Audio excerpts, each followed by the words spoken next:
Magandang hapon. Ang odometer test ay ginagawa para makuha ang dalawang importanteng consolidation parameters, ang consolidation coefficient at coefficient of volume compressibility. Pero ano nga ba ang consolidation? Ang consolidation ay ang unti-unting pagbaba ng lupa sa paglipas ng panahon. Ito ay dahil sa continuous compressive stress na nagreresulta sa expulsion ng water sa mga void spaces. From the measured data, the consolidation curve can be plotted. Stage 1. Initial compression. The amount of compression which takes place in a consolidation test between the instant of application of the load and the beginning of the primary consolidation phase. Stage 2. Primary consolidation. The part of the total compression under load to which the Terzaghi theory of consolidation applies. It is the phase during which drainage and pore pressure dissipation occur. Stage 3. Secondary compression. The compression which continues after primary consolidation has virtually finished and which is time-dependent. Ginagamit na apparatus para sa odometer test. Una, ang consolidation loading device. Pangalawa, ang consolidation cell. Ang weighing device. Siyempre, ang soil sample. Ang filter paper. Ang spatula. Lastly, ang oven. First, we take the dimensions of the ring. Now we prepare the soil specimen.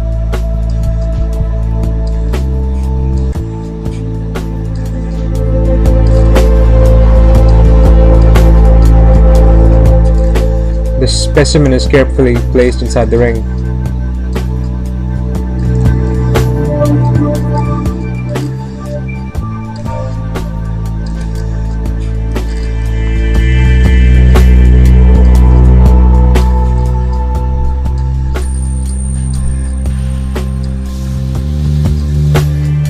The excess soil is trimmed off using a spatula. The initial wet mass of the soil sample is measured. The soil sample along with the ring is carefully placed inside the consolidation cell.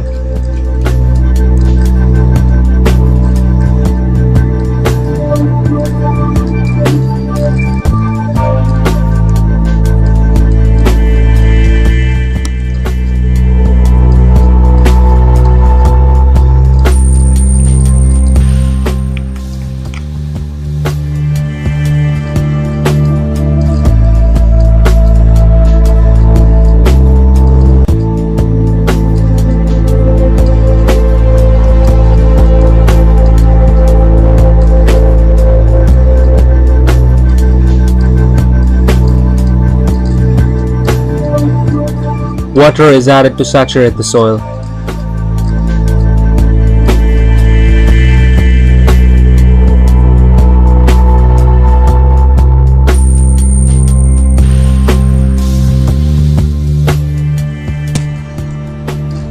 We now place the consolidation cell in the loading device.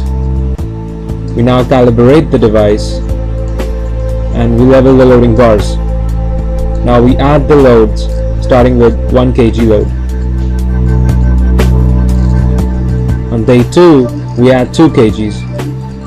Moving on to day 3, we add 4 kgs. Day 5, we add 8 kgs. Day 6, we add 16 kgs. After unloading, the readings are again recorded for 4, 8 and 16 kgs. The soil sample is carefully removed from the consolidation cell.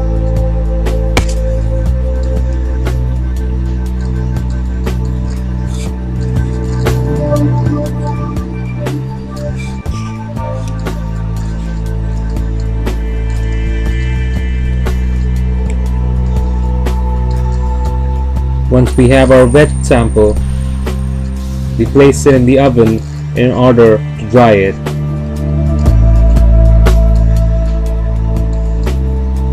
The dry mass of the sample is recorded. And finally, we measure the change in the height of the sample. The coefficient of consolidation is the rate of compression under a load increment. To determine this rate of compression, our group used the void ratio versus square root of time method, as well as the void ratio versus logarithm of time. The square root of time method, developed by Taylor for determining the coefficient of consolidation, utilizes a plot of void ratio versus the square root. A straight line is drawn through the upper portion of the graph where it intersects with the y-axis. The distance from where the straight line intersects the x-axis, which is the square root of time, is then multiplied by 1.15 for a second line with a different slope. The intersection point of the initial void ratio versus square root of time plot and the 1.15 straight line is extended to the x-axis. This number is referred to as T90. The square root of T90 value obtained from the previous plot is then used in the square root of time method formula to determine the coefficient of consolidation. The formula is indicated here. The square root of T90 value obtained from our plot was 2.3 minutes. With a soil specimen having double drainage, our drainage path is 7.7535 millimeters, resulting in a coefficient of consolidation equal to 0.0964 centimeters squared per minute. The void ratio versus time method developed by Casagrande for determining the coefficient of consolidation utilizes a plot of the void ratio versus time on a log scale. At the inflection point of the plot, a line is drawn to the x-axis. The value obtained here is referred to